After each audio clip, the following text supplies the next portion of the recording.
Hello everyone, this is Crota giving you a shoutcast and I believe game 2 in a best of 7 series between Mouz and EG. We have Mouz Strelok spawning as the red Terran player on the south side of the map. Meanwhile, we have EG StrifeCro spawning as the yellow Zerg. So Terran versus Zerg here in the Xel'Naga Cavern should be a good matchup. I don't have game 1 yet, so I am casting these out of order. I'm sorry, there is just a lot of games to cast and a lot of scheduling to do. A big shout out and a big thanks to many of the managers out there who just are helping me tremendously in scheduling these games and getting these games underway. We now see a supply depot being built down here on the low ground in order to be able to do a two building wall in. Now I'm not 100% sure if this still works with with a patch 1.2. This was part of patch 1.1.3.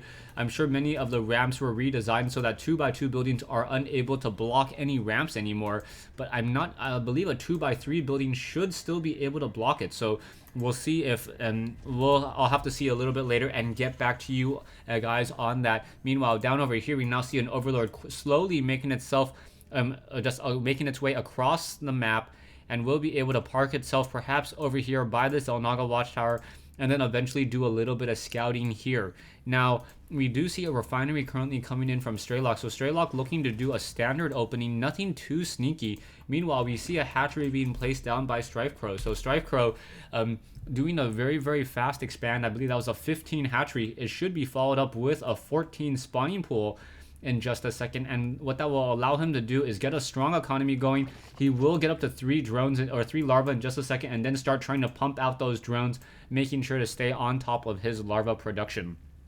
Back over here, we now see SCVs slowly making their way off to the north as a drone is now making its way down south. And now you see this double wall-in that I really like to see from Terran players now, especially against Zerg.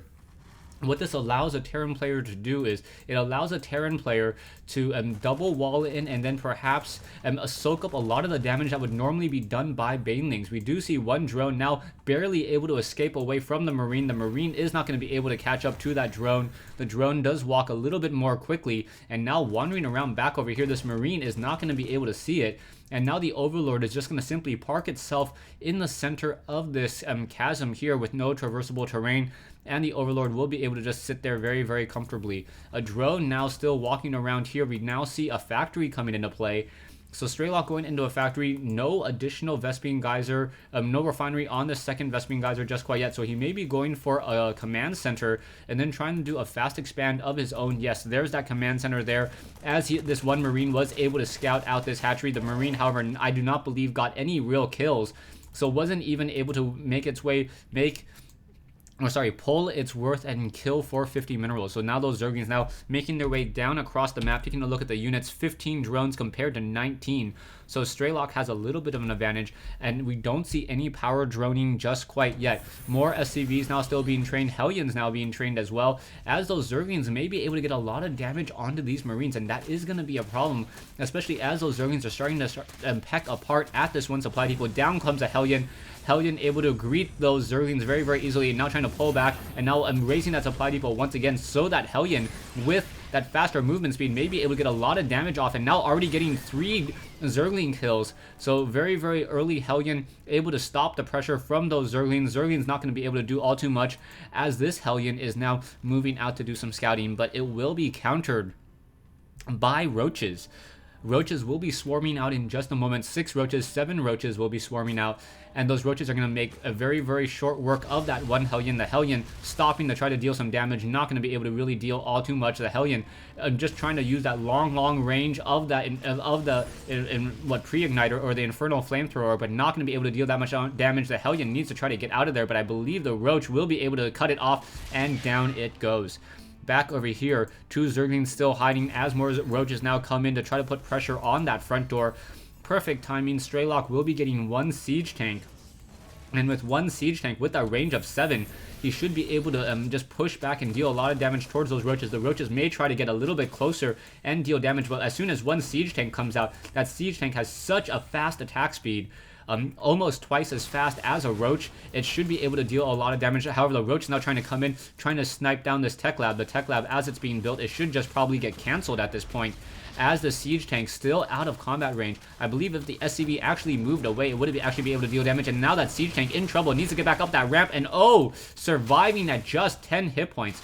Nicely done there, and now these 6 Roaches just causing a lot of pressure and a lot of issues on this front door. The barracks may be lifted off in just a moment. No, it looks like Strelok, yeah, lifting it off right now. I thought for a moment he was trying to get as much damage dealt to that barracks, perhaps delaying those Roaches a little bit further until these siege tanks are done being trained. One siege tank caught on the wrong side of the supply depot. Oh, and now canceling his siege tech. That may have been a mistake there. Not exactly sure. No, going into Hellions for that reactor. We'll see if the Infernal Pre-Igniter research has been completed. I cannot tell right now. I know it was being researched earlier, but I do know that the siege tech research is not done. So those Roaches, as soon as they get up that ramp, we'll be able to start dealing damage towards those siege tanks, and those siege tanks will be forced to back off. We do see double orbital commands here, and now of finally trying to take the natural expansion, but it's going to be met with opposition as there are Roaches already on the low ground. We do see Marauders now coming in and now being trained. We do see the Stim Pack and Concussive Shells has already been researched. Stim Pack is currently underway, as double Hellion should be coming out in just a moment, as the orbital command now going to be landing. I believe the Roaches, no, the Roaches are not able to spot out the orbital command. SCVs are now being transferred from the main base. 12 SCVs will begin their mining now, and also trying to set up a Vespene Geyser here. Do the SCVs see the Roaches? No, they do not see the Roaches, hiding on the other side of that brush, and now simply just sitting right here, perhaps waiting for the right opportunity to push. The right opportunity is now. No Stim Pack. Those Roaches do have do not have the movement speed upgrade just quite yet, so he just may be simply waiting for the movement speed upgrade as this army now moving off to the north, and Strelok going to be in trouble as these Roaches are going to be able to deal some damage. SCV did perhaps scout it out, and now in come the Roaches. Roaches are now going to snipe down some SCVs. There's one, there's two, and now stopping the mining. We now see that the Marauders and Siege Tanks are now trying to come back in. The timing on it should be that those Roaches are going to be able to pull back just in time.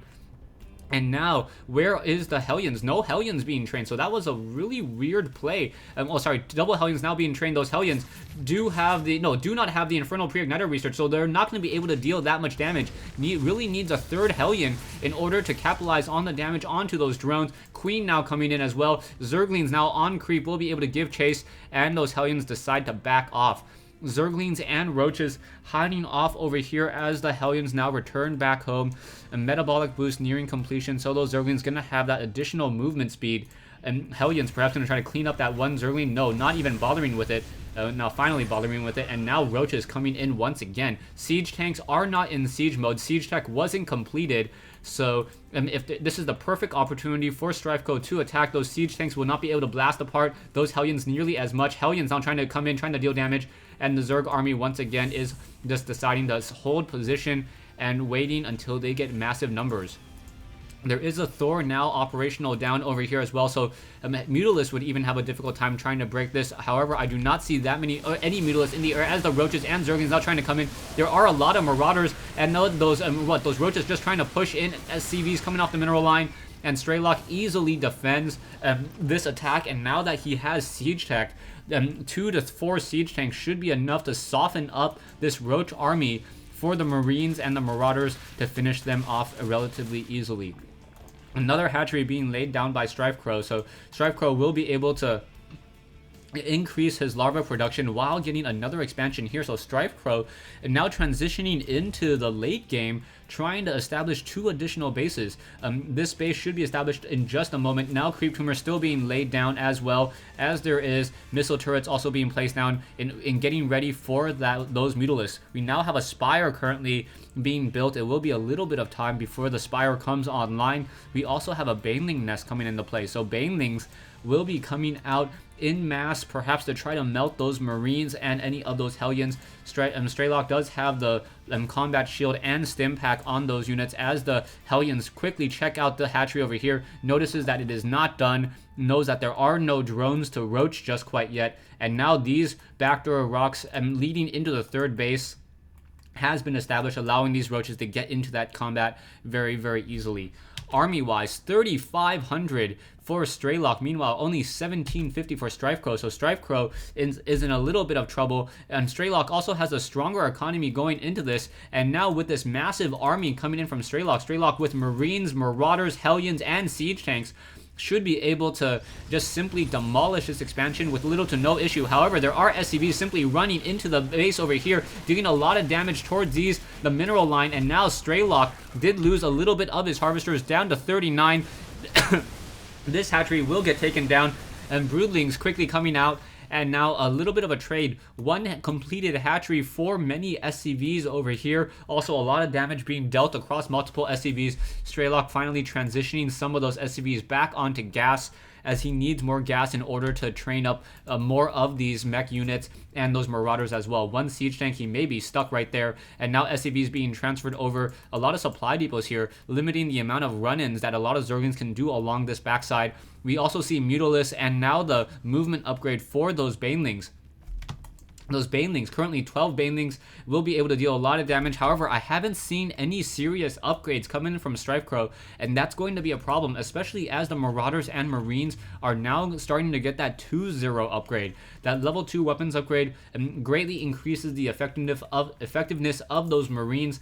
A fully upgraded Marine does 50% more damage than a non-upgraded Marine. So I believe that's actually one of the highest numbers in the game. If you just look at against unarmored units, the only thing that I think really beats it, I believe, are Zerglings. Now in come a swarm of Mutalisks. Mutalisks trying to get some damage in, quickly getting some damage across some of these reactors over here, trying to slow down the production. Marines now trying to get in underneath, able to quickly take down an SCV, and the reactor will burn down. No SCVs nearby. Oh, trying to call in a mule. But that just didn't work, as the lower the hit point is on a building for Terran, the faster it burns.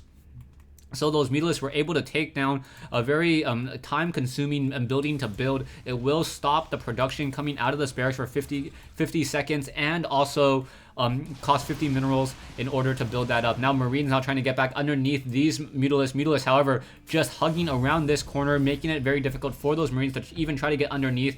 And now Strelok is simply limited to 2-base play, and that is going to be a difficult proposition, as these Mutalisks are going to make it difficult for Strelok to even try to move out. We do see level 2 weapons upgrade nearing completion now, and now more overlords coming in as well. The Mutalisks, however, unable to get any serious splash damage off of these destructible rocks onto the glaive worms, and now the Marines are on the move. There is also one Thor as well. The Thors are not upgraded. Scanner sweep quickly reveals nothing at all, but that's exactly what Strelok wanted to see, as Strelok is now going to establish a planetary fortress here, most likely, and now already has the siege tanks in play, making it even more difficult for this expansion to go down. Once this planetary fortress is up, perhaps with 2 to 3 missile turrets, this planetary fortress is pretty much immobile. It's very difficult to stop. Two missile turrets able to deal a lot of damage across multiple Mutalisks, but now the Mutalisks are going to simply try to have their way in the rest of the space. Mutalisks now going one at a time. There is one Thor though, and now that Thor, along the help with one missile turret, able to cause a lot of damage, and these Mutalisks are being forced to pull back once again. Infestation Pit now coming online. We now see StrifeCro continuing to power drone, now sitting at 64 drones, and will be getting up to 70 in just a moment. No hatchery here though, so that is a big surprise, as he hasn't taken this high yield mineral location, as he already has that creep highway. Mutalisks still wandering around the map, will be able to finish off that one Hellion here. However, the Hellion was able to scout out this location, so the Hellion's doing some early scouting now, as Strelok is taking his third base. Third base almost properly defended. 2 missile turrets now being placed down. One Thor in the center of it all, with one command center upgrading to a planetary fortress, dealing 40 damage per splash attack. Per attack, and also dealing some splash damage as well. Another missile turret has been completed over here by this one starport, so that starport is very well protected by those 2 missile turrets.